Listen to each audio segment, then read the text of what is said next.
There is something that happens in the space between a thought and a word. It is the most consequential space in human existence. A space so thin, so fleeting, that most people never even notice it is there. It lasts less than a second.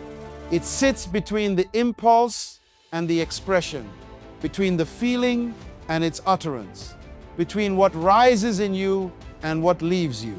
And everything, I mean everything, about the quality of your relationships, the trajectory of your career, the depth of your influence, and the legacy you will one day leave behind depends on what you choose to do in that invisible, unmeasured, almost imperceptible space.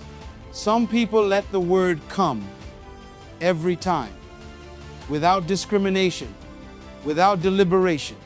Whatever rises, whatever forms, whatever burns at the back of their throat, they release it. And they call it authenticity, they call it boldness, they call it being real. Others, the rare ones, the ones who build things that last, the ones who are trusted with great responsibilities and great relationships and great missions, those people have learned to pause in that space, to breathe in it, to think in it, to choose in it. And what they choose, specifically when they choose silence, is the subject of everything I am about to tell you. Silence is not the same thing as emptiness. Silence is not passivity. Silence is not the behavior of people who have nothing to say. I need you to hear this, because the culture we live in has distorted the meaning of silence so thoroughly that many people have come to associate it with weakness, with fear, with inadequacy. You hear it all the time. Speak up. Don't be a pushover. If you don't defend yourself, no one will. And there is a place for courage in speech. I am not here to argue against that. But there is a difference between courageous silence and cowardly silence, just as there is a difference between courageous speech and reckless speech. And what I want to do today is give you the wisdom to tell the difference. Because the truth, and this is a truth that centuries of human experience across every culture and every civilization have confirmed again and again. The discipline of silence is one of the most sophisticated forms of power available to a human being.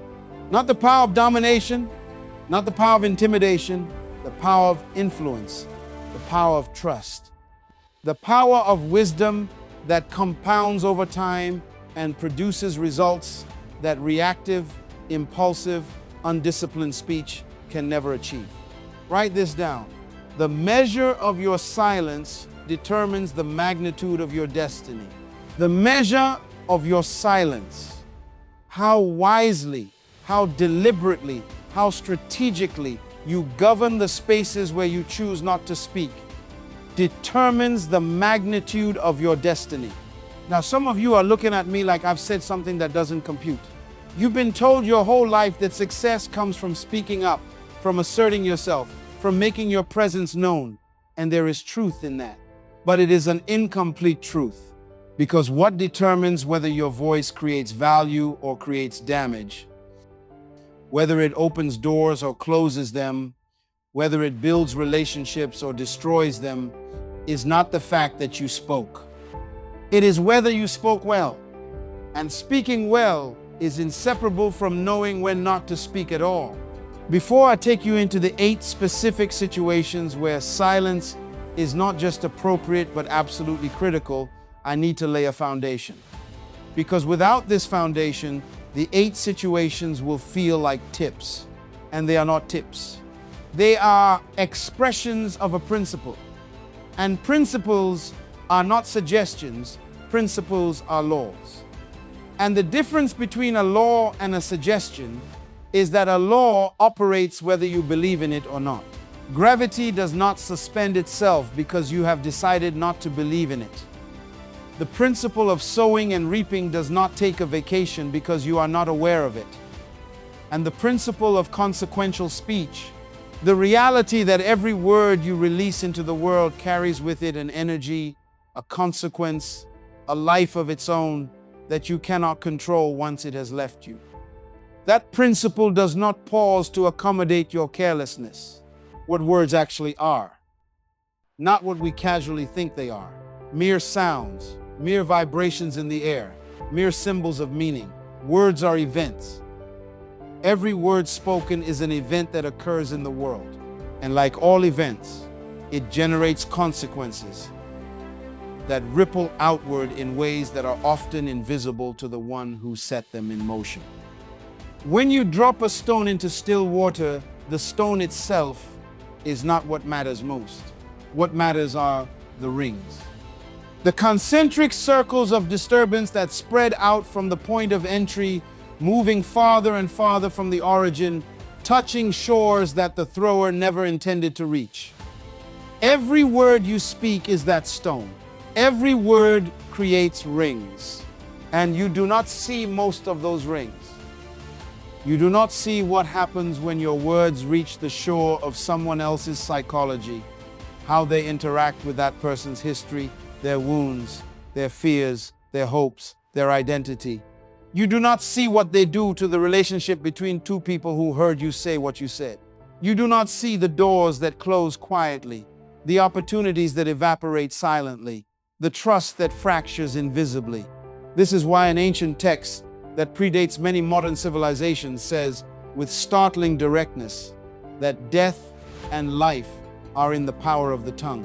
Not in the power of armies, not in the power of weapons, not in the power of kings, in the power of the tongue.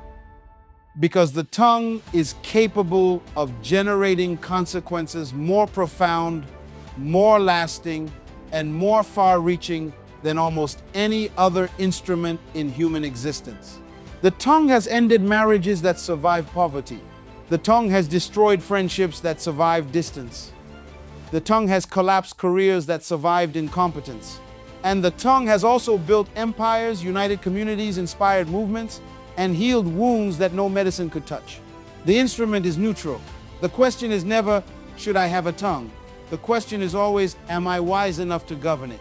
And wisdom in this context means understanding the 8 situations in which the most powerful, the most courageous, the most intelligent, the most strategic thing you can possibly do is close your mouth and let silence speak for you. The first situation, when the fire in you has not yet become light. Let me take you into the experience of a young man named Emmanuel. Emmanuel was born in a small village in West Africa. His family was not wealthy by any material measure, but they were dignified people. The kind of dignity that doesn't come from what you have, but from who you've decided to be. His father was a carpenter, a craftsman who worked with his hands and with his silence. The man was a builder not just of furniture, but of atmosphere. Wherever he went, people felt steadied. They felt the weight of his presence in the way you feel the weight of a well-made chair. Not heavy, but solid, trustworthy. Emmanuel watched his father navigate conflict and injustice and disappointment with a stillness that drove the young boy absolutely mad. Father, he would plead, why do you say nothing when they wrong you? Why do you not defend yourself? Why do you not tell them what they are?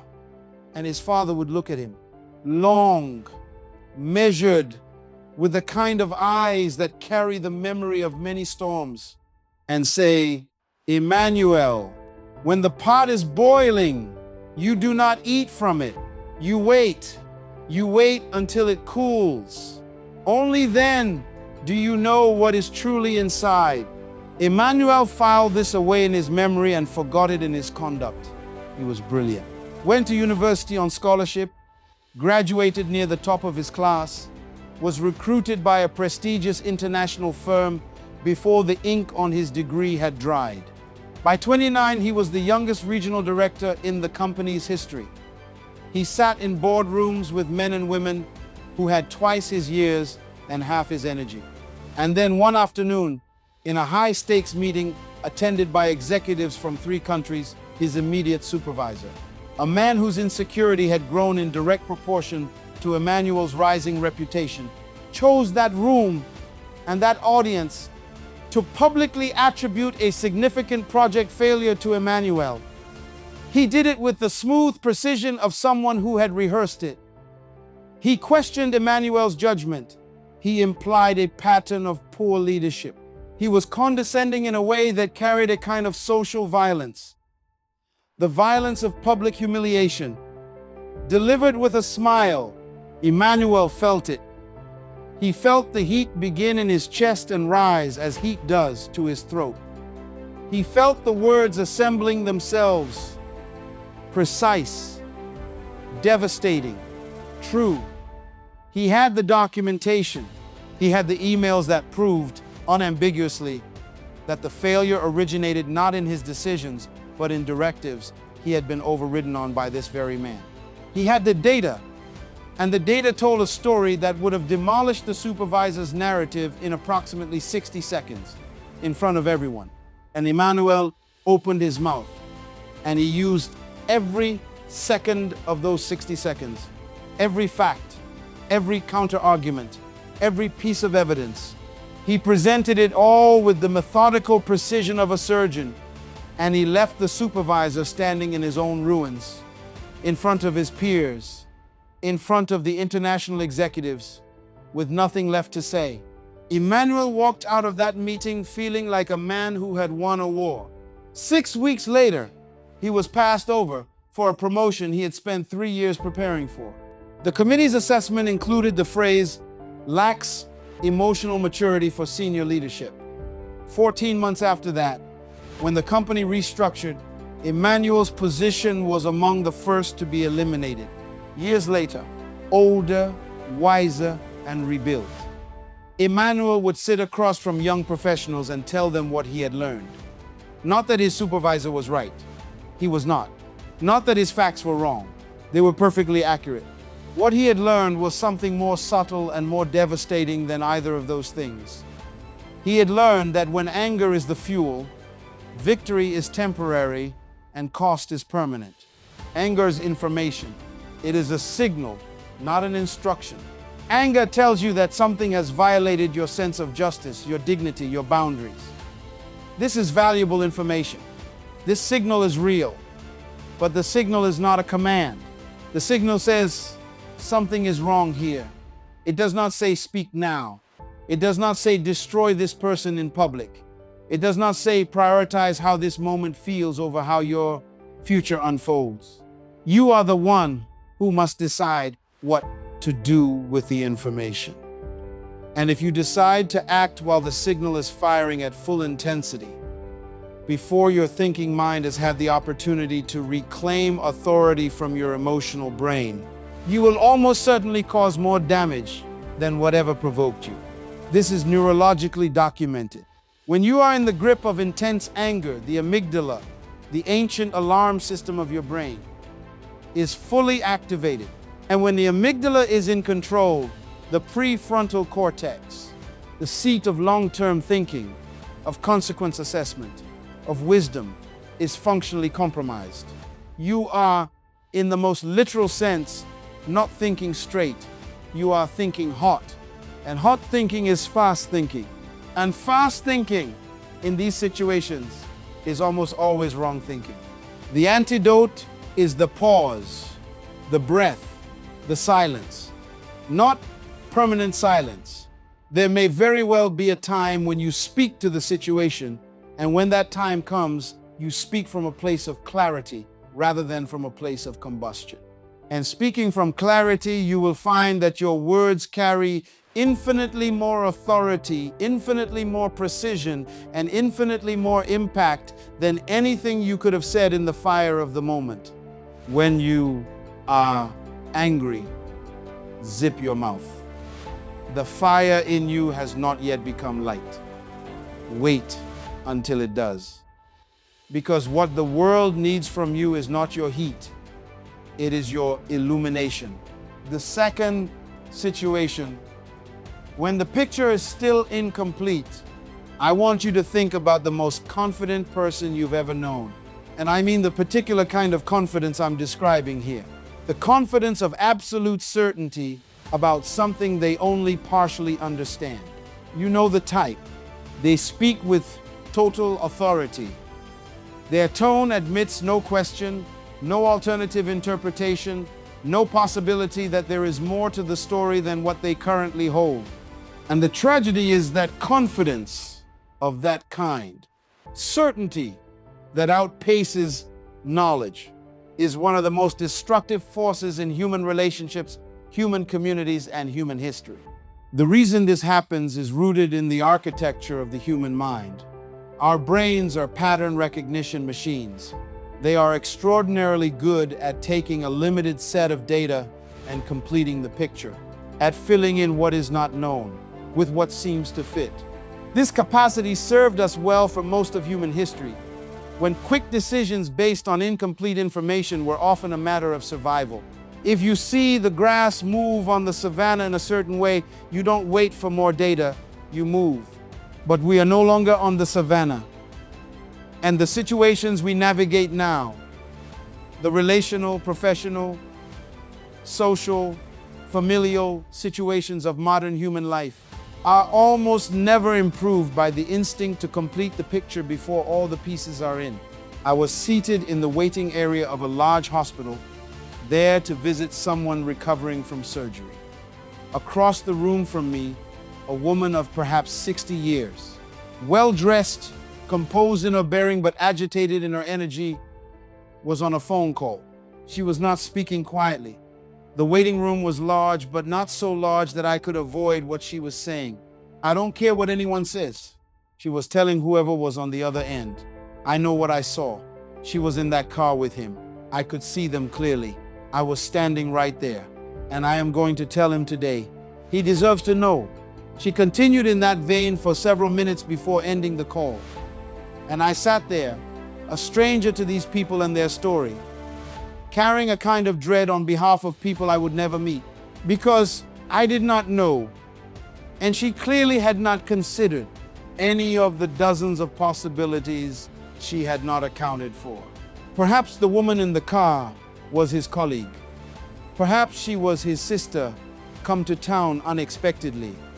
Perhaps she was his doctor, and they were traveling together because of a medical emergency.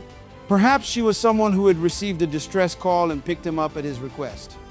Perhaps the woman had misidentified the car. Perhaps she had misidentified the person.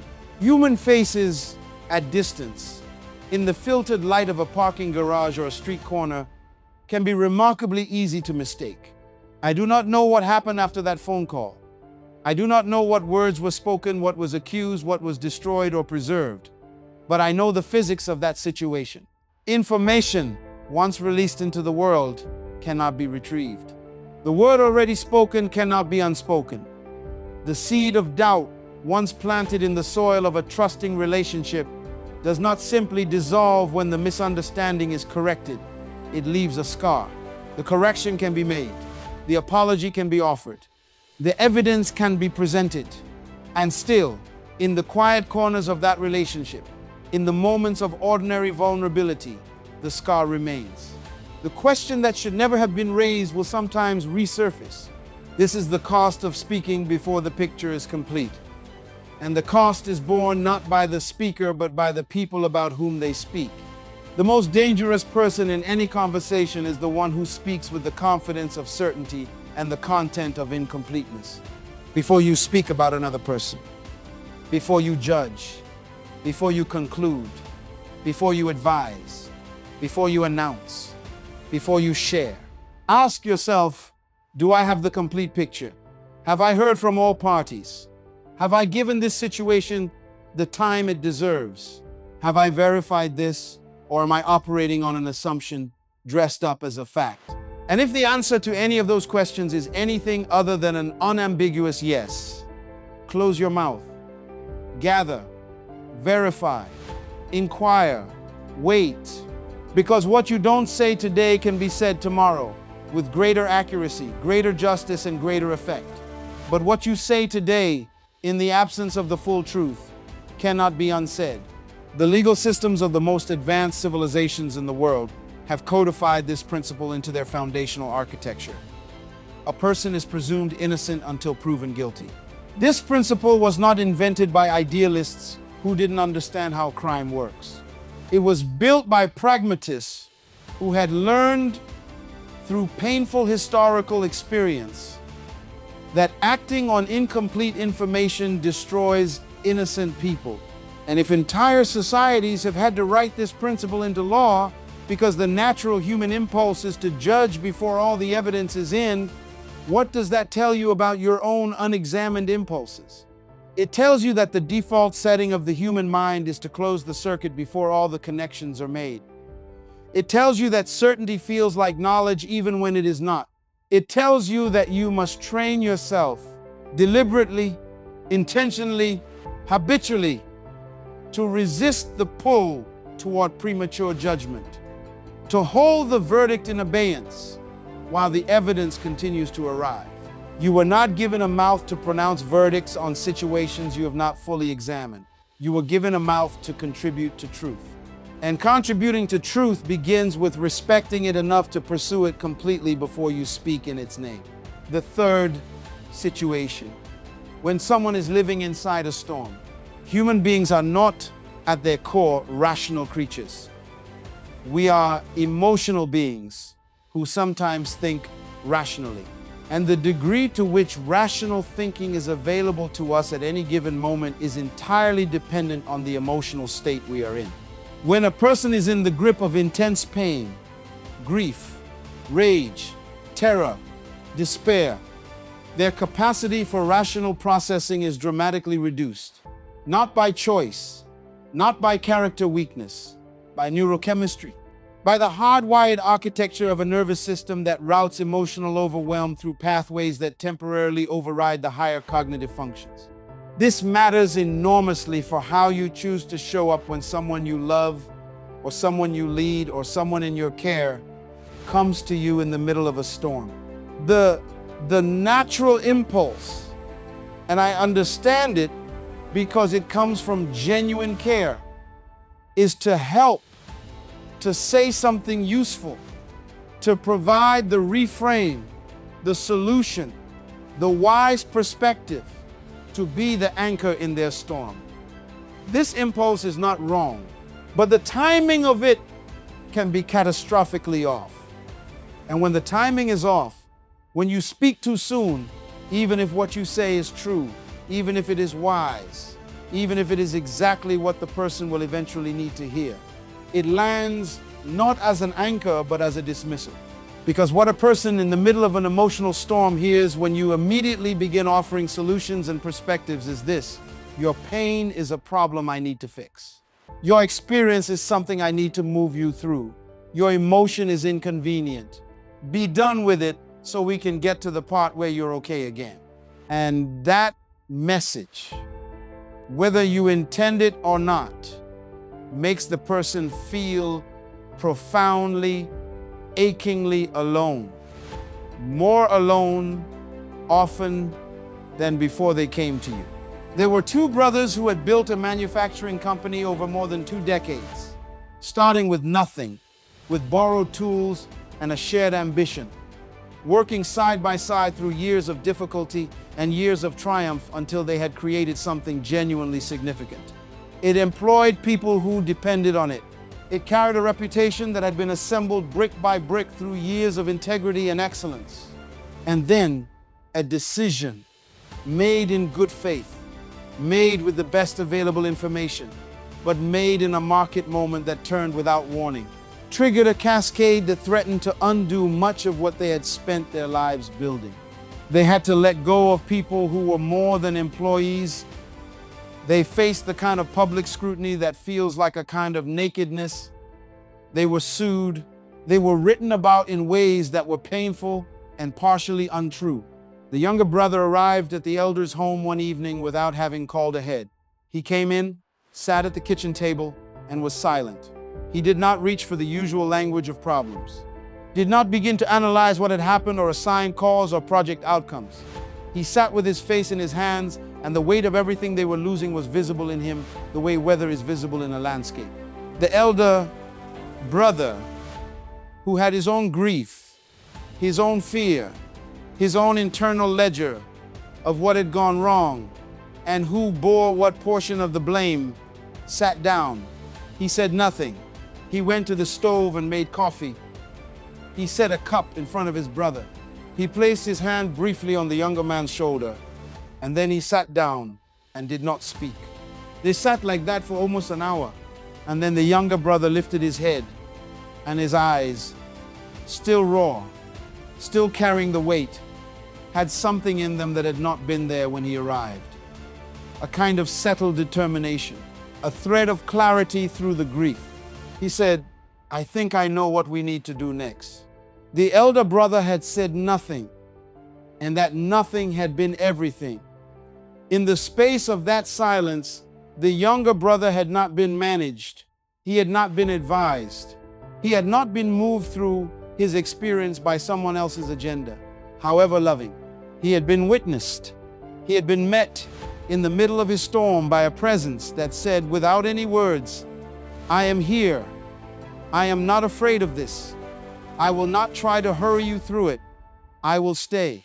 And because he had been genuinely met, because someone had had the wisdom and the love to be present without performing helpfulness, he had found his own footing on his own, which is the only way footing is ever truly found.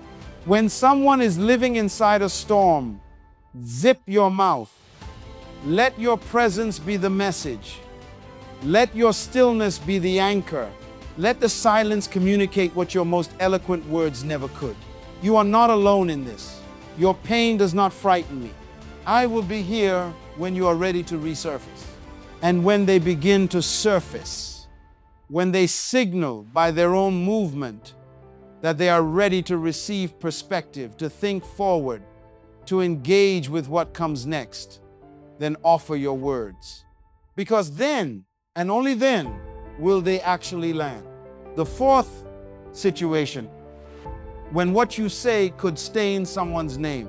I want to speak to you about something that I believe is among the great, undiscussed moral crises of modern life.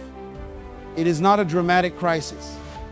It does not make news headlines.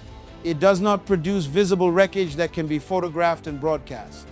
But it produces a quieter kind of devastation, a more intimate kind of destruction that seeps into the foundations of communities and organizations and families and erodes them in ways that are barely perceptible until the erosion is so advanced that recovery is extraordinarily difficult. It is the habit, the nearly universal, almost recreational habit of speaking about other people in their absence in ways that diminish them. We call it gossip when we're being honest. We call it sharing what I heard, or people need to know, or I'm just being transparent, or I'm just venting when we're being evasive. But whatever name we give it, the mechanism is identical. We speak about another person in a context where they cannot respond or correct or contextualize in a way that reduces them in the perception of the listener. And we do it without thinking about the cost, because the cost is largely invisible. We don't see the damage accumulate. We don't watch the doors close. We don't witness the opportunities that quietly evaporate for the person whose reputation we've diminished with our casual, well-intentioned, or vindictive words. We experience none of the consequences we've set in motion. They are borne entirely by someone else. Let me tell you what a reputation actually is, because I think most people have never thought carefully about this. A reputation is not what you think about yourself. A reputation is the aggregated perception that a community of people holds about you, and that aggregated perception functions in the social and professional world as a kind of currency. It is the currency of trust. And without trust, no amount of talent, no accumulation of credentials, no record of prior achievement can fully compensate. Consider, a man might have 20 years of demonstrated excellence in his field, 20 years of showing up on time, delivering quality, keeping his word, leading with integrity. That reputation is built incrementally, day by day, decision by decision, relationship by relationship, over the slow accumulation of time. It is an extraordinarily valuable asset, perhaps the most valuable asset he owns. And then someone says, in a casual conversation over lunch, with no malice and complete confidence, I heard that he's having some serious ethical issues. I don't know all the details, but there's something going on. They don't know all the details. They heard it from someone who also didn't know all the details. Perhaps it is entirely fabricated. Perhaps it is a profound misunderstanding of something innocent. Perhaps the person who originated the information was pursuing their own agenda. It does not matter. The seed has been planted. In the soil of a relationship that had been built on 20 years of trust, a single sentence, casually offered, quickly forgotten by the speaker, has introduced doubt. And doubt, once planted in the soil of a relationship, is extraordinarily resilient. You can water it with facts. You can uproot it with evidence. You can present the complete truth with full documentation. And still, in the quiet of private thought, the question will sometimes reemerge. But what if? This is the actual, measurable cost of speaking carelessly about another person's name. And most people who do it have never sat long enough with the physics of it to understand what they are actually doing. Now, I want to be clear. I am not saying that there is never a time to speak truth about another person's conduct. There are situations of genuine harm, of ethical violation, of danger to others, where speaking is not just appropriate but obligatory. Silence in those situations is a different kind of failure. But that is not the kind of speaking I am addressing here. I am addressing the speaking that happens not because it is necessary for anyone's well-being, but because it is interesting. Because it makes us feel like insiders. Because it gives us a brief, intoxicating sense of relevance and in the knownness. Because it feels like connection, even though it is actually the cheapest and most corrosive form of connection available to human beings. Connection built on the diminishment of an absent third party. There is an ancient principle that has been expressed in multiple traditions and multiple cultures across thousands of years of human civilization, and it says this: before you speak, let your words pass through 3 gates. At the first gate, ask, is it true? At the second gate, ask, is it necessary? At the third gate, ask, is it kind? If what you are about to say cannot pass all 3 gates, it should not leave your mouth. Truth without necessity is gossip with good intentions. When what you are about to say could stain someone's name, even if it is technically accurate, even if it is something you believe people should know, zip your mouth. Ask yourself honestly, why do I feel compelled to say this? Who does saying this actually serve? What is the legitimate purpose being fulfilled by releasing this information? And if you cannot answer those questions with honesty and clarity, if the real answer is because I want to rather than because I should, then the discipline of silence is your obligation. Protect other people's names the way you would want your own name protected. Because your name, the name, your life, and your conduct writes in the minds of those who know you is not just what you say about yourself, it is also what you say about others. And the person who is known to speak carelessly about absent people will eventually discover that no one speaks freely in their presence because no one trusts them with the private, vulnerable things that make for genuine relationship. I want to tell you another story. It is set in a coastal village, a place where the fishing was both the economy and the culture, where men and women had measured their worth by what they pulled from the sea for generations uncounted. In this village lived a fisherman whose results were, by any measure, extraordinary. Season after season, through weather that was unkind and through conditions that humbled other fishermen, this man consistently brought in hauls that were larger, fresher, and more valuable than those of his peers. Other fishermen observed him. They studied his equipment, which was no better than theirs. They analyzed his boat, which was no more seaworthy. They watched his technique, which was not obviously superior. And they could not identify the source of his advantage. One season, a young merchant arrived in the village to establish a supply relationship with the fishing community.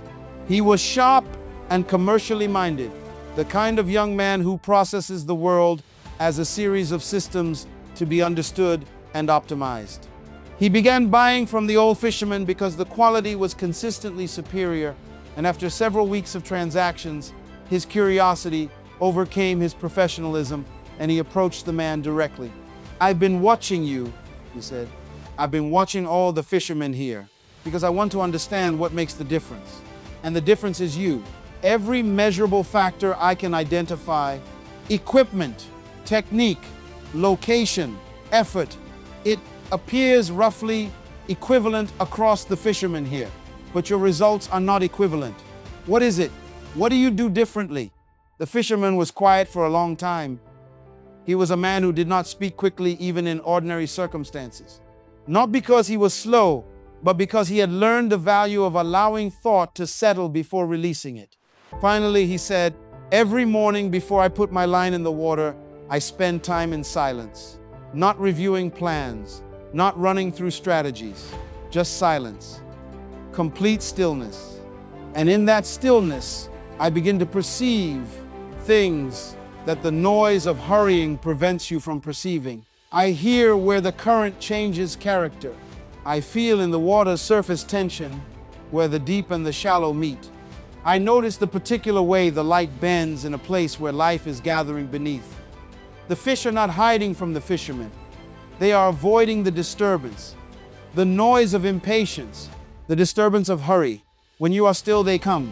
The young merchant thought about this for a moment, and then he made the mistake that smart people often make. He tried to reduce it to something manageable, something practical, something that could be systematized. He said, "So silence is your technique?" The fisherman shook his head slowly, and there was something almost tender in the correction. "Silence is not my technique," he said. "Silence is my discipline. And from that discipline, everything else follows." Sit with that distinction for a moment, because it is not a small one. A technique is something you apply to a specific situation in order to achieve a specific outcome. A discipline is something you become, a quality of being, a way of engaging with the world that shapes everything you touch. The fisherman's silence was not a trick.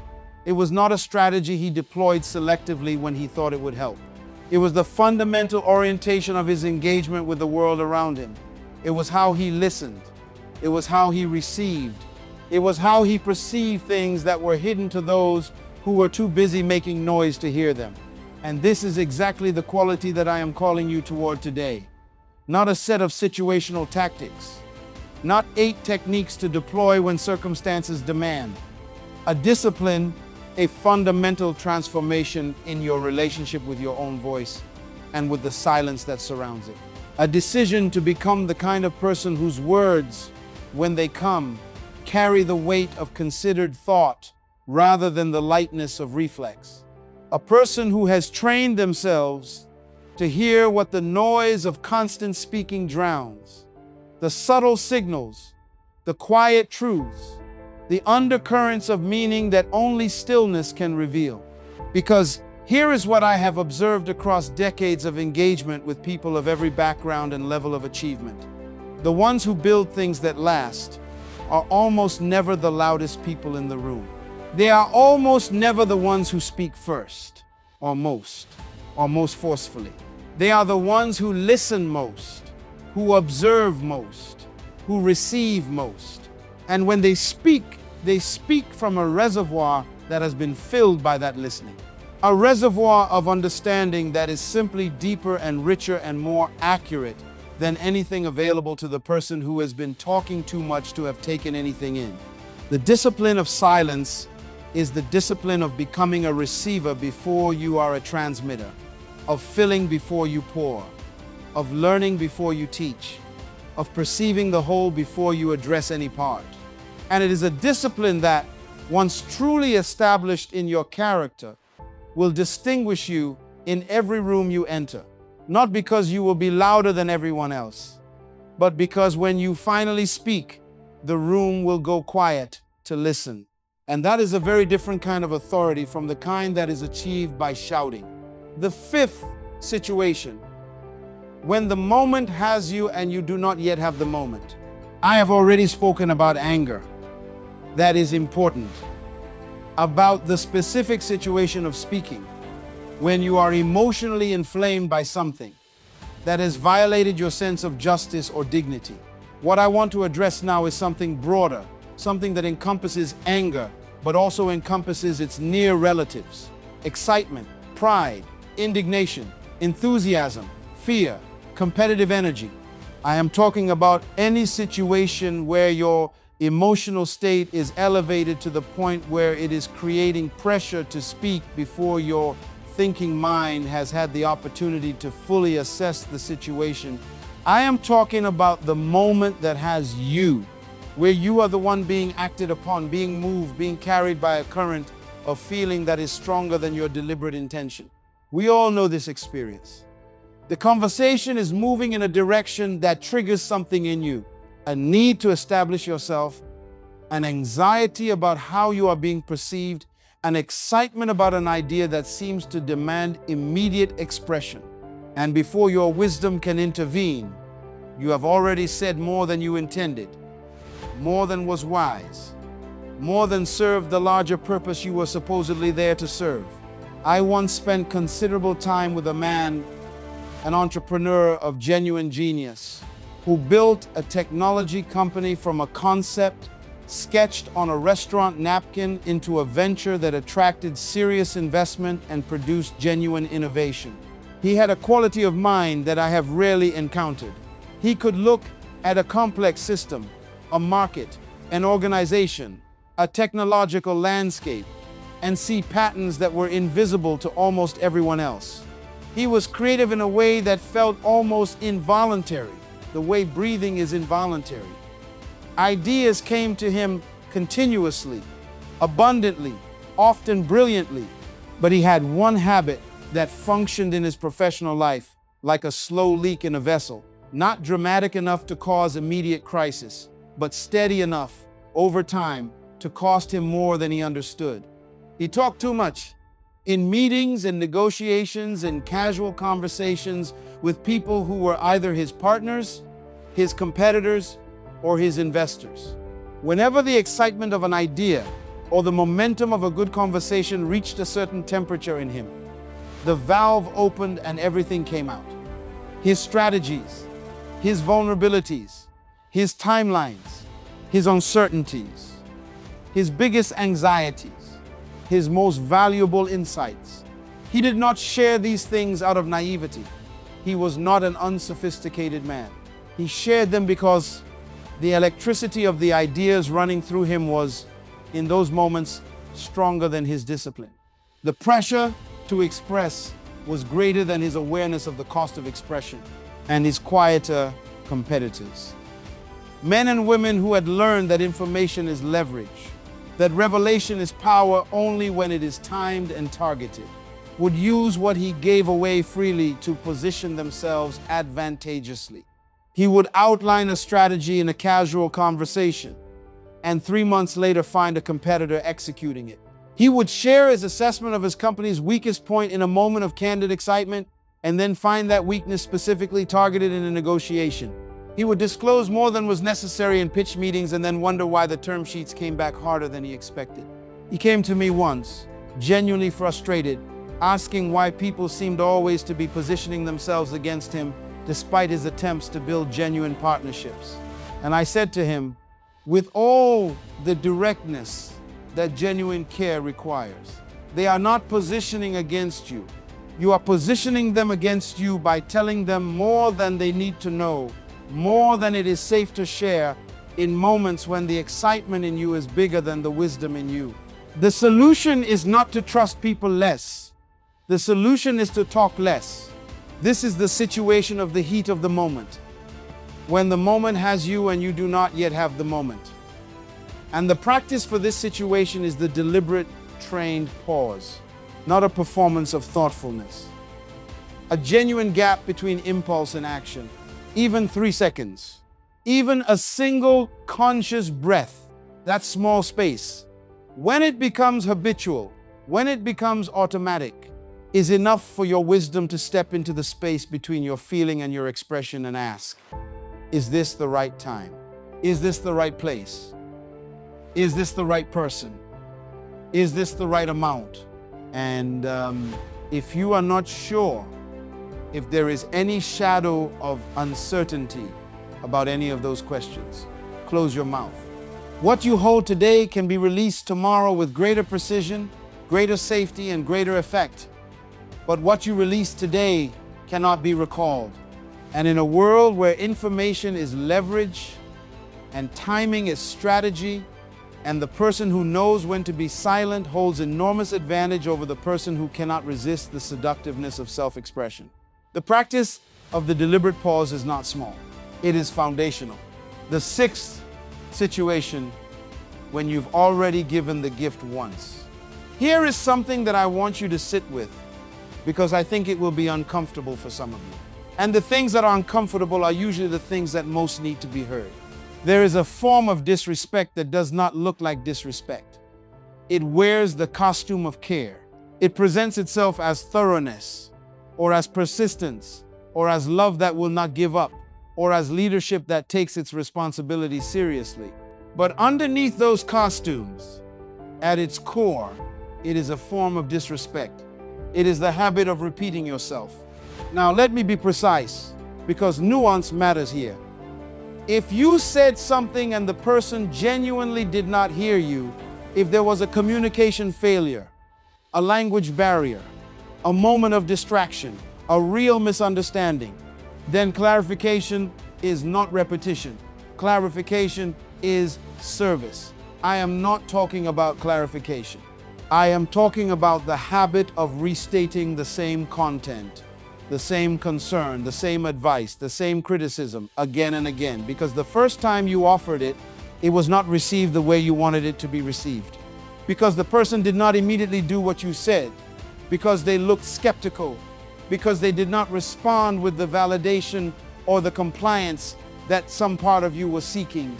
This habit runs through human relationships like a common cold. In marriages, in parenting, in leadership, in friendship, and in every context, it produces the same twin outcomes. The first outcome is defensiveness, because repetition communicates pressure, and human beings, by their deepest nature, push back against pressure. We are wired for autonomy, for the sense that our choices are genuinely ours, that we are not being coerced or herded or manipulated, even by well-intentioned repetition. When you say the same thing to someone a second time, a third time, a fourth time, the message underneath the message they receive, regardless of your intention, is, I don't trust your capacity to have heard me. I don't believe you are capable of acting on what I said without my continued pushing. My opinion is more important than your agency. And the pushback that follows is not stubbornness. It is the assertion of dignity. The second outcome is numbness. The person learns to stop genuinely listening because they know what is coming. They have heard it before, they will hear it again. And somewhere in their psychology, a kind of protective disengagement sets in. They are present in the conversation, but not receptive in it. They hear the words without processing them. They nod without absorbing. And the irony is devastating. Person who repeats themselves most often in the attempt to ensure that they are heard is the person who is ultimately heard the least, because they have trained the listener to stop truly listening. When you say the same thing twice, you diminish the authority of the first time you said it. When you say it 3 times, you destroy it entirely. If you have said something once, clearly, with appropriate emphasis, in a context where it could genuinely be received, then the gift has been given. What happens next is between that person and their own conscience, their own process, their own timing. Your responsibility was to offer the truth as you understood it. You have done that. The responsibility for what they do with it is theirs. And here is the extraordinary thing. the silence you hold after the first offering, the willingness to state something once and then trust the person with what you've said, communicates a respect that is paradoxically far more persuasive than any amount of repetition. It says, I trust your intelligence. I trust your capacity. I trust your ability to take what I've offered and do something meaningful with it. And that trust, that willingness to offer and release, treats the person as an adult capable of growth rather than a subject requiring management. In leadership, this principle is among the most foundational that exists. The leader who makes a decision and then must continuously re-explain it, re-justify it, re-defend it, creates an environment of uncertainty. The implicit signal to the team is the leader is not fully confident in this decision, which means perhaps we should not be either. But the leader who makes the decision articulates it once with clarity and conviction, and then moves forward with unshakable steadiness. That leader's silence after the decision is itself a form of communication. It says, this is decided, we are moving. Trust the direction. Say it once, clearly, with full presence and appropriate weight. And then trust the silence that follows. The seventh situation, when experience in the room exceeds yours. We live in a moment in history that is, in many ways, remarkable for what it has made possible. The democratization of information, the ability of anyone, anywhere, with access to a connected device to study virtually any subject in human knowledge, is one of the extraordinary gifts of this era. A young person in a remote village can access lectures from the world's finest universities. An autodidact with curiosity and a library card can develop a level of knowledge in almost any domain that would have required institutional credentials in previous generations. This is genuinely wonderful, and it is also generating a confusion that I feel compelled to address, because the confusion is costing people the very opportunities that their knowledge is supposed to create. The confusion is between information and wisdom. And until you understand the difference, truly understand it, not just intellectually, but in the marrow of how you operate in the world, you will continue making the mistake of speaking when the most valuable thing you could do is listen. Information is data. It is the raw material, facts, figures, documented events, recorded discoveries, published research. In the current age, information is abundant beyond anything previous generations could have imagined. You can access more information in 60 minutes of dedicated searching than a scholar of the 18th century could have gathered in months. This is extraordinary. Understanding is the next level. It is what happens when information is processed through a genuinely engaged intellect. When connections are made, when patterns are recognized, when data is organized into coherent frameworks. Understanding is rarer than information, and it requires more than access. It requires thinking. But wisdom is something else entirely. Wisdom is understanding that has been tested by time and by consequence. It is the knowledge that comes not from having read about something, not even from having thought deeply about something, but from having lived it, from having made the decision and then watching what actually happened afterward, from having built something and seeing it grow, from having failed and rebuilt, from having navigated the same terrain in good seasons and bad seasons and learning through that navigation what the maps cannot show you. Wisdom is purchased only with time. And there is no shortcut, there is no course, no book, no mentor, no accelerated program that compresses 30 years of earned experience into 3. The 30 years is the product, the experience is the curriculum, and it cannot be substituted. This means that when you walk into a room, a boardroom, a professional gathering, a family council, a community meeting, And the people in that room carry a depth of lived experience in the domain. You're navigating that vastly exceeds your own. The most intelligent thing you can do is recognize what they hold that you do not yet have access to. And the way you access it is by being quiet enough to receive it. The person who walks into a room of elders and immediately begins demonstrating what they know is advertising their insecurity, not their intelligence. Because genuine confidence, the confidence that knows it has something valuable to contribute, does not need to establish itself immediately. It can afford to wait. It can afford to listen first. It can afford to observe the dynamics, to understand the landscape, to learn what the room holds before it offers what it has brought. And here is the paradox that the impatient person never discovers. The one who listens most in that room often leaves with the most influence. Because experienced people who have learned through long years of observation who is worth investing in and who is not, will take note of the one who listened with genuine attention. They will take note of the one who asked questions that revealed real depth of thinking. They will take note of the one who had the humility and the wisdom to recognize what they did not yet know. And that person, not the one who talked the most, not the one who was most eager to demonstrate their knowledge, will be the one they call upon when something truly significant needs to be entrusted. Sit with greater experience. Let the silence between you be the space in which you receive. Because the gap between information and wisdom is not closed by speaking, it is closed by listening.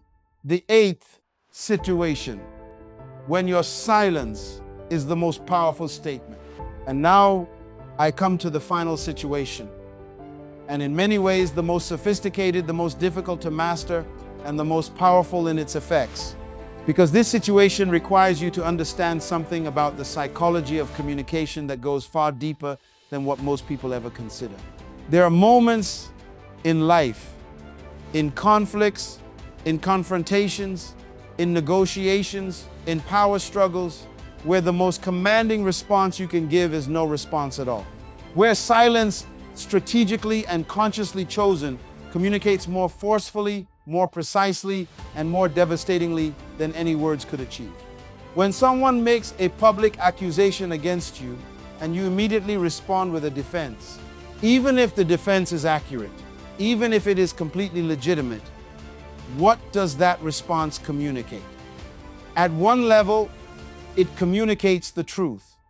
But at another level, at the level of the psychology of perception, at the level of how the interaction registers in the minds of observers, it communicates that you were affected, that the accusation landed, that you feel the need to justify yourself. And sometimes, even when the defense completely dismantles the accusation, the act of defending can create the impression of vulnerability, can inadvertently validate the accusation's power to reach you. But when someone makes an accusation, whether private or public, and you respond with a measured, deliberate, entirely composed silence, when you look at them with clear, calm, untroubled eyes and say nothing, the signal that silence sends is extraordinary in its impact. It communicates what you just said does not have the power to destabilize who I am. I do not require your good opinion. I am not anxious about how this moment makes me appear. My foundation is secure enough that your words, however forcefully delivered, cannot access it. This is not arrogance. I want to be very clear about that. Arrogance is the posture of someone who thinks they are above accountability, above consequence, above the need to engage. What I am describing is something entirely different. It is security. The groundedness of someone who is so clear about their identity and their values and their purpose that they do not need every moment to go well, do not need every accusation to be immediately refuted, do not need to win every verbal exchange to feel whole. And security in this form is extraordinarily rare because most people, even people who appear confident, who carry themselves with apparent assurance, are at some level dependent on the validation of others, dependent on not being misunderstood, dependent on the narrative of each encounter breaking in their favor. And that dependence is visible, not always consciously visible, but it communicates itself in the urgency of the need to respond, in the emotional energy behind the defense, in the telltale signs of a person who is rattled even when they are trying to appear unrattled. The person who can choose silence in the face of provocation, who can sit in the discomfort of an unresolved moment without being driven by that discomfort to speak. That person communicates through their stillness a kind of authority that is simply unavailable to the person who must always respond. In the world of negotiation, skilled practitioners know this principle well. When a proposal is made and you respond immediately, whether in acceptance, in rejection, or in counter-proposal, you give information. You reveal the degree to which the proposal has affected your position. But when you respond to a proposal with a deliberate, settled silence, when you let the offer sit in the air between you and the other party without rushing to engage it, the effect is remarkable. Human beings are profoundly uncomfortable with unresolved silence in social contexts. Silence feels like a vacuum, and the instinct to fill a vacuum is almost irresistible. The person who made the offer will, in the absence of your response, often feel compelled to add something, to sweeten the proposal, to explain it further, to soften its terms, to reveal more than they intended about their own flexibility.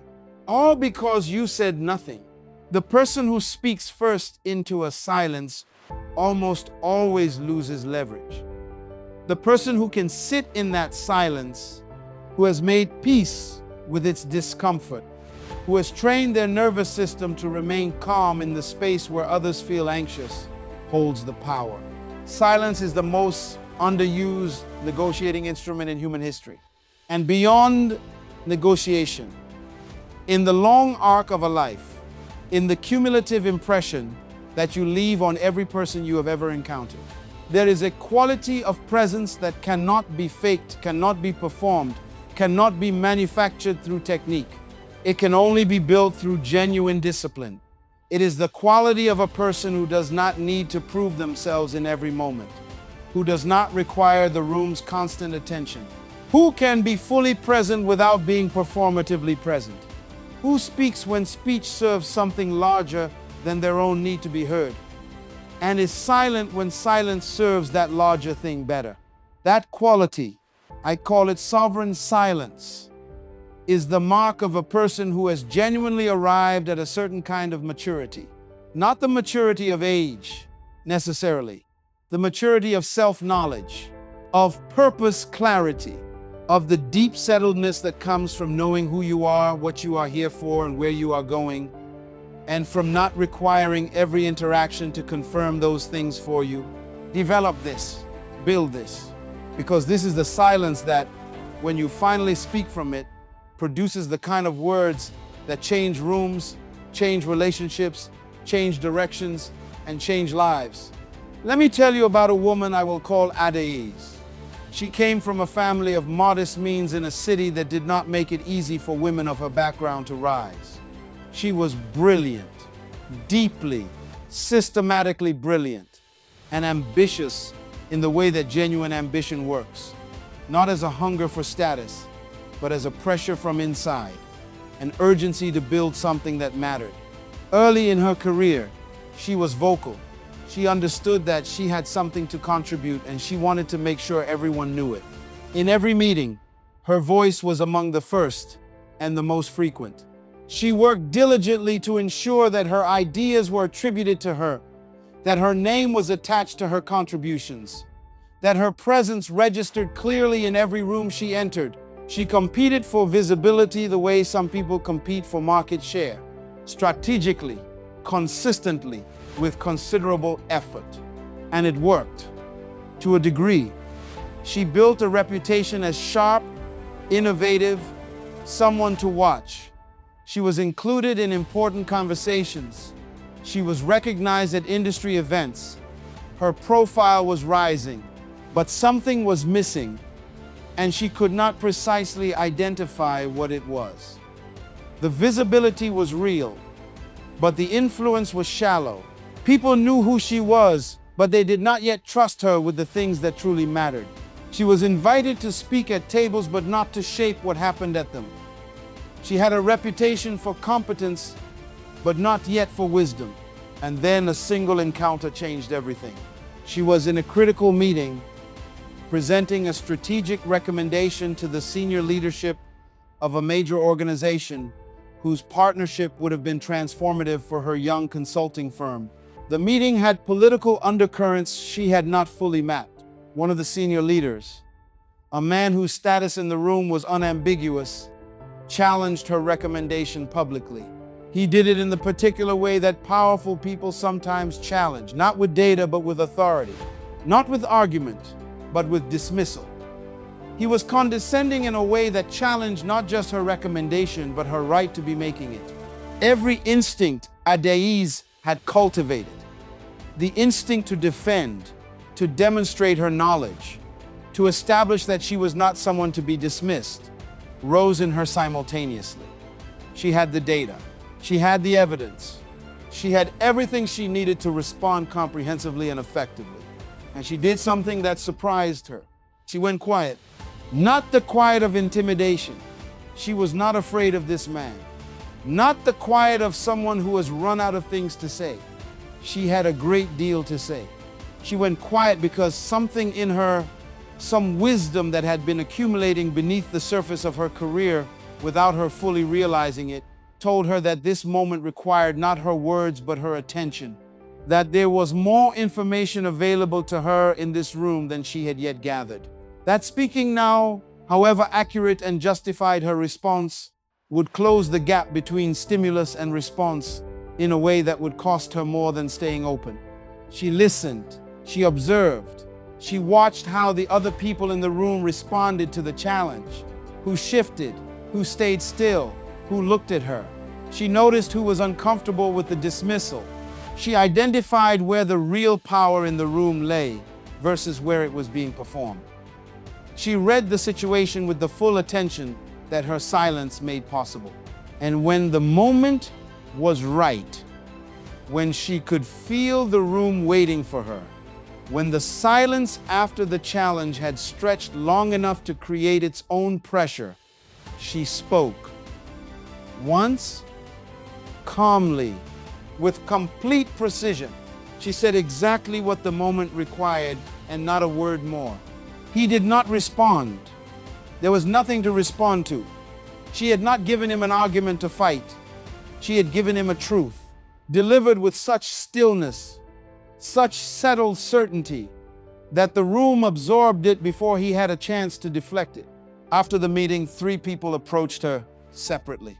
One said, "I've been in a lot of rooms. I've seen people fold under pressure like that, and I've seen people fight back badly. What you just did, I'm not sure I've seen that before." That day marked a before and after in her career. She began to fundamentally restructure her relationship with her own voice. She became extraordinarily selective, not about whether she spoke, but about when and what and how much. She stopped competing for visibility and started competing for impact.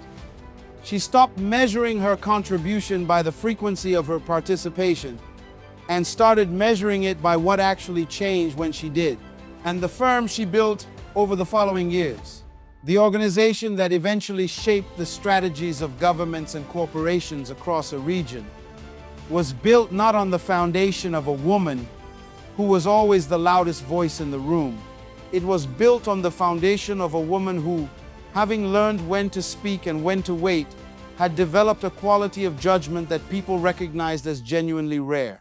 And rare judgment is the thing that great organizations and great opportunities and great relationships are always searching for.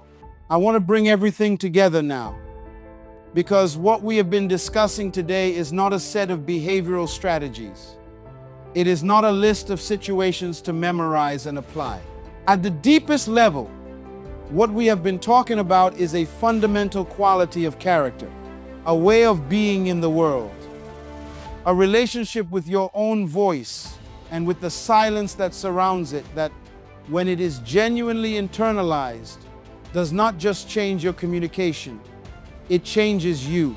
The 8 situations I have walked you through today: speaking in anger, speaking on incomplete information, speaking when someone needs your presence more than your words, speaking words that could stain another's name, speaking in the heat of the moment, repeating yourself beyond the first necessary offering, speaking in the presence of greater experience when you should be receiving it, and filling with noise the silences where your silence would carry more power. These 8 situations are not arbitrary.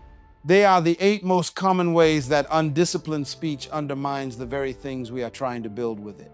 And every one of them has at its root the same fundamental failure: prioritizing the immediate need to express over the longer-term commitment to impact. Choosing what feels right in the moment over what actually serves the purpose. Letting the urgent override the important. Purposeful people. People who know why they are here, what they are called to build, what they are responsible for, are purposeful communicators. Not because they have been trained in communication techniques, because their clarity of purpose organizes their relationship with their own expression. When you know what you are here for, I genuinely know it at a level that is deeper than ambition or preference. You naturally begin to make different choices about what you say, when you say it, and how much of your energy you spend in speech versus in building. Because speech is not free. We speak about it as though it is free, as though words are simply produced without cost, as though the river of expression can flow continuously without diminishing anything. But it is not free. Every time you speak, you spend something. You spend attention, your own and others. You spend the currency of your reputation, which is built or eroded by every word you release. You spend the trust of your relationships, which is enlarged when your words are wise and contracted when they are careless.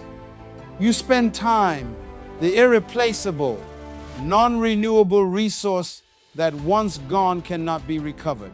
And just as you would never spend money carelessly if you understood how hard it is to earn, just as you would never waste time if you truly felt its finite nature, you should never spend words carelessly when you understand what they actually cost. The discipline of silence is, at its core, the discipline of stewardship. You have been given a voice. You have been given the extraordinary capacity to take abstract thought and transmit it to another mind through the medium of organized sound. This is not a small gift. This is perhaps the most significant power available to a human being. The power to shape the thinking, the emotions, the decisions, and the beliefs of others through speech. And like all great power, it demands of its holder a proportionate degree of wisdom. The surgeon's scalpel is one of the sharpest instruments in human creation. In the right hands, guided by the right wisdom, it can excise a tumor, repair a damaged organ, restore a life. But the power of the scalpel is inseparable from the discipline of the surgeon who holds it. The scalpel does not discriminate. It cuts whatever is presented to it. What makes it therapeutic rather than destructive is not the instrument, but the wisdom of the hand that wields it. Your tongue is that scalpel. And wisdom, the discipline of knowing when to speak and when to close your mouth, is what determines whether your voice heals or harms, whether it opens or closes, whether it builds or destroys. I want to close the story section of what I am sharing with you today with something that I find genuinely moving. Because the highest form of the discipline I am describing is not found in boardrooms or negotiating tables, or even in moments of dramatic confrontation. It is found in the ordinary, daily, private decisions of a person who has decided, often without an audience, often without recognition, to hold what is not ready to be released. There was a woman I came to know through her children, a grandmother they spoke of with the particular reverence that people reserve for those whose influence they are still, years later, trying to fully understand. I will call her Margaret. She had raised 5 children under conditions of real difficulty. She had been left alone by a man who had chosen departure over the demands of family life when her youngest was barely 2 years old. She had raised these 5 human beings by herself, through poverty, through the particular social vulnerability of a single mother in a community where such things still carried stigma, through years when the gap between what was needed and what was available must have been a daily cruelty. And she had done it. These 5 people, successful, not necessarily in the material sense, though some were materially comfortable, were people of character, people trusted in their communities, people who kept their word, people who were kind to strangers and faithful to their families. Every one of them.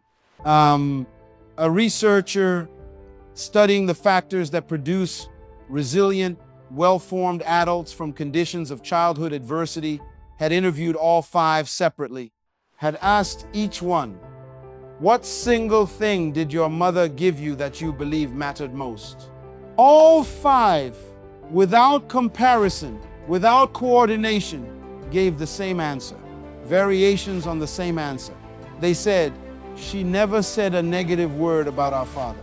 Their father had not simply died young. He had walked out. He had chosen, when they were small and vulnerable and entirely dependent, to be absent. He had returned occasionally, enough for them to know he existed, not enough for them to know him well. He had been, in the language of his children's childhoods, a wound. And Margaret, who had every right, by any human measure of justice, to speak her truth about this man, who had lived the reality of what his departure had cost her and her children in ways that would have legitimized volumes of grievance, had never said a word, not one word, not to her children, not in their hearing, not in ways that shaped the lens through which they came to understand their own story. She had let them form their own perceptions. She had protected in them something she was under no obligation to protect. She had held her silence across years and years of parenting alone, of sacrifice made without acknowledgement, of pain carried without the relief of being able to share it with the very people it most concerned. The researcher asked her, when the study was complete, how she had made that choice, whether it had been a deliberate decision or something that had simply emerged from her character. She said, "For a long time I was angry. You understand that? For years. Real anger. The kind that sits in you at night and won't let you sleep. I had plenty to say, but I knew that if I said it to the children, to anyone who would take it back to them, I would be carrying that anger into them. I would be giving them a weight that was mine to carry, not theirs." And I understood. Maybe I always understood, or maybe I came to it slowly, I'm not sure which, that the way they saw their father would shape the way they saw themselves. Children who are told their father is worthless begin to wonder about their own worth. And I refused to do that to them, so I stayed quiet. Every time I wanted to say something, I stayed quiet. And after a while, the wanting got quieter too. After a while, the wanting got quieter too. That is the discipline of silence at its most profound expression. Not the silence of someone with nothing to say. Not the silence of someone who is afraid. The silence of someone who has identified something more important than the relief of speaking. The silence of someone who has chosen the welfare of others over the comfort of expression. The silence of someone who understood that what she did not say would create a space free of her bitterness, her anger, her understandable grievance, in which 5 human beings could grow into themselves without the shadow of her wounds obscuring their own light. That is a legacy. That is a kind of love so precise, so disciplined, so entirely free of self-seeking that it continues to generate value in the lives of the people it shaped long after the person who made the choice has aged. Long after, perhaps forever, and it was built entirely from what she did not say. So how do you actually build this? Not as a concept, not as an aspiration, as a practice, as a genuine, embodied, daily discipline. that eventually becomes so much a part of who you are that it is no longer something you do, it is something you are. Let me offer you the framework I have seen actually work. Not in theory, but in the lives of people I have observed over years of engagement with human beings who were genuinely trying to grow. The first element is intention. Before any specific discipline can take root, you must make a deliberate decision, a genuine, conscious, committed decision about what kind of communicator you want to be. Not as a skill set, as an identity. Decide that you are a person whose words are measured, whose silence is purposeful, whose speech serves something larger than the immediate need to express. Decide this clearly and articulate it to yourself. Write it down. Because without the commitment as a foundation, the specific practices will collapse at the first test. The second element is the pause, the gap between impulse and action. This is the single most trainable aspect of purposeful speech, and it is where most of the work happens. The pause is the space where your wisdom can intervene before your reflex acts. It is as brief as a single breath in most cases. The practice is simply this. In any significant communication situation, before you respond, before you speak, before you offer the opinion that is forming in you, take a breath. One conscious breath.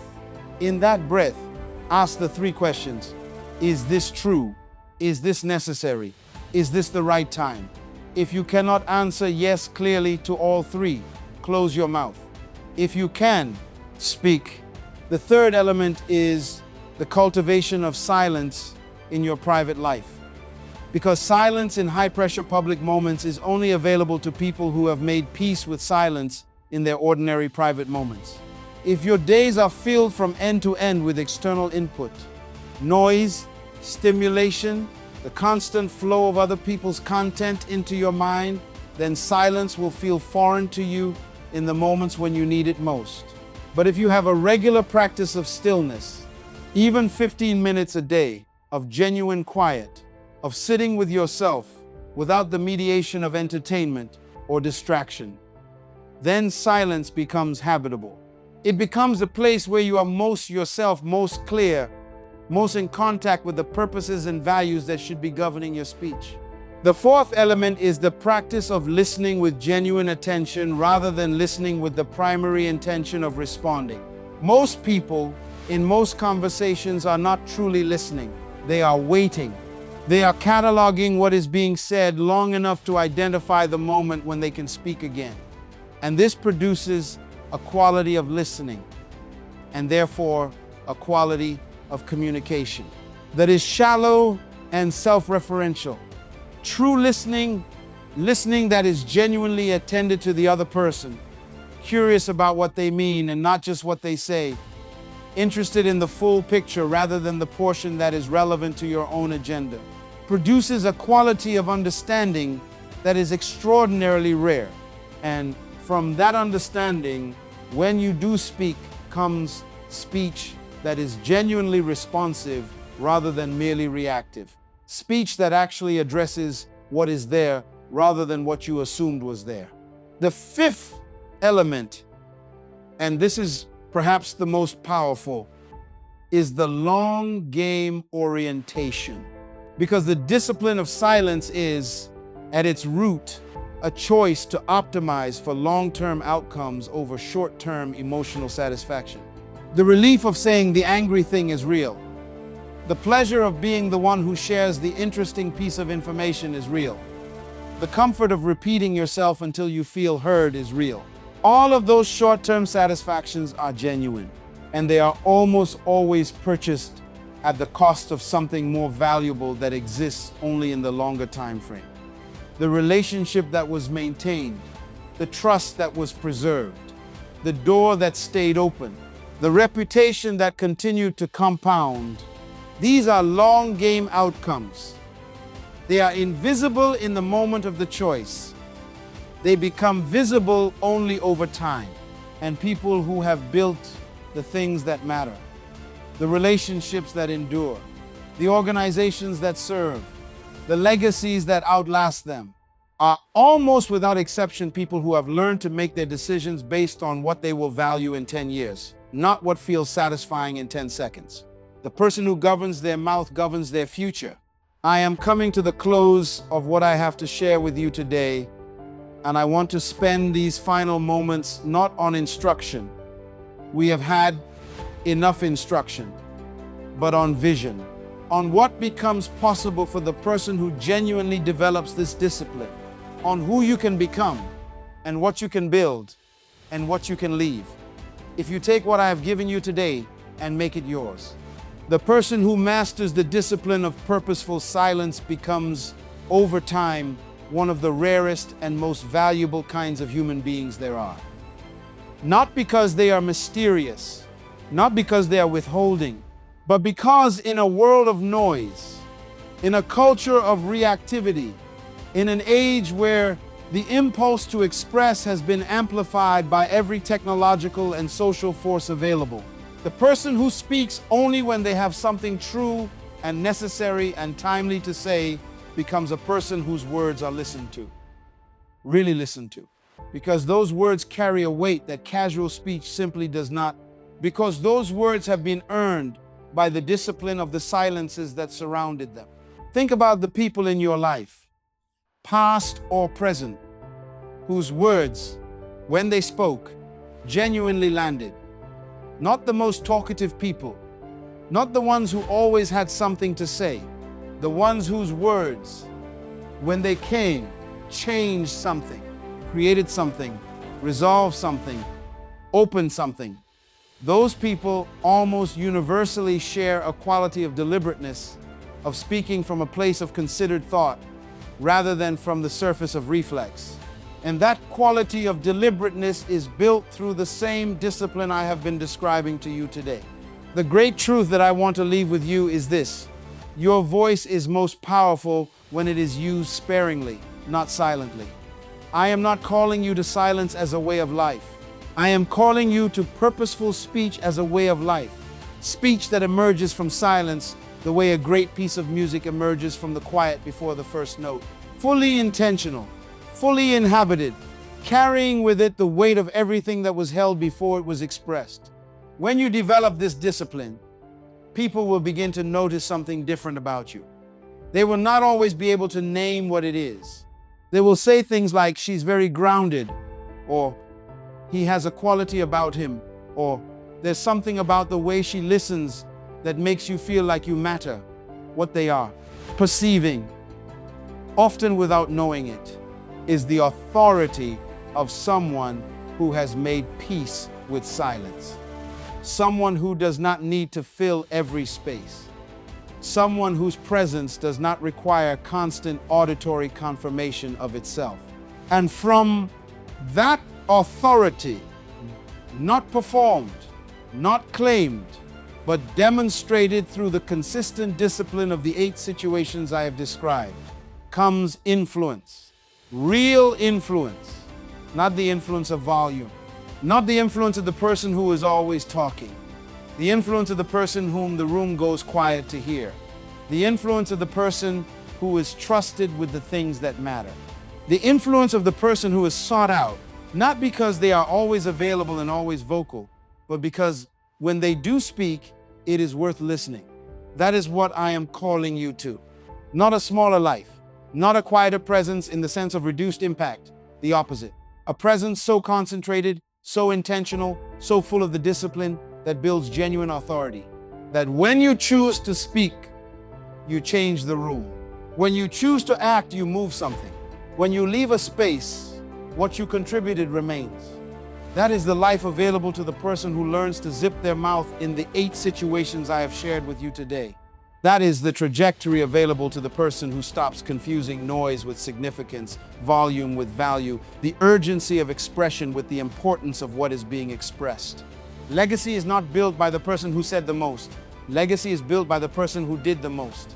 And doing requires a quality of focus, of intention, of sustained and directed energy that is simply not available to the person who disperses themselves constantly through undisciplined speech. The greatest builders in human history, not the most famous necessarily, but the most consequential.